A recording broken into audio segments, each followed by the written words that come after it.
अर्जुन कहते हैं एक दिन मैं संध्या वंदन कर रहा था तो किसी ब्राह्मण ने, किसी विद्वान ने, ऋषि ने आकर के कहा कि तुमको बड़ा भयंकर हिंसामूलक युद्ध करना पड़ेगा।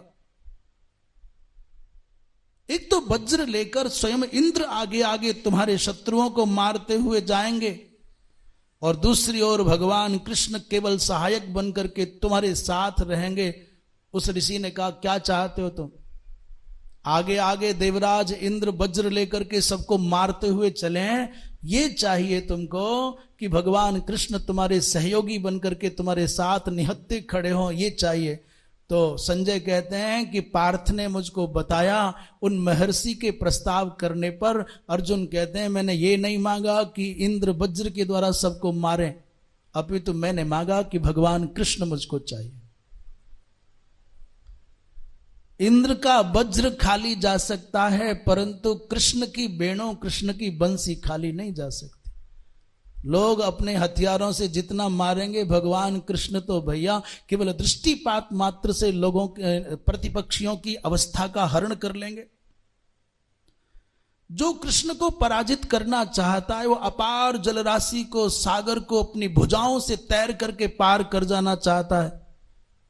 वो सूर्य के चक्र की गति रोक देना चाहता है।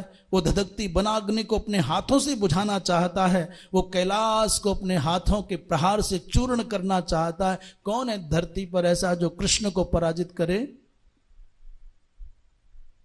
जिन भगवान कृष्ण ने शिशुपाल, कंस, दंतवक्त्र, पौंड्रक, साल्व, भौमासुर आदि कितने बड़े बड़े दैत्यों को नष्ट कर दिया, और अंत में ये भी कहा इतने के उपरांत भी जैसा हमारे गुरुजन निर्णय करें, बाबा भीष्म जो कहें, काका विदुर जो कहें, गुरु द्रोणाचार्य जो कहें, और श्रेष्ठ धनुर्धर गुरुपुत्र अश्वत्थामा जो निर्णय करें, एते सर्वे यद वदन्ते वदस्तु तदस्तु, यदि वो जो निर्णय कर देंगे हमको स्वीकार्य होगा। ये बात बड़ी अच्छी है।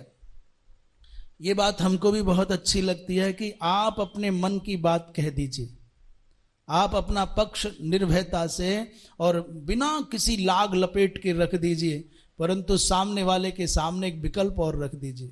सब बात कह करके अंत में कह दो, बाकी जैसा आपको उचित लगे, जैसा आपको धर्म सम्मत लगे, जैसा आप सही समझें वैसा कर लीजिए। आप अपनी बात कह करके, अपना पक्ष रख करके आप निर्दोष हो जाएंगे, और दूसरे को स्वतंत्र छोड़ करके, बंधन मुक्त छोड़ करके आनंदित हो जाएंगे।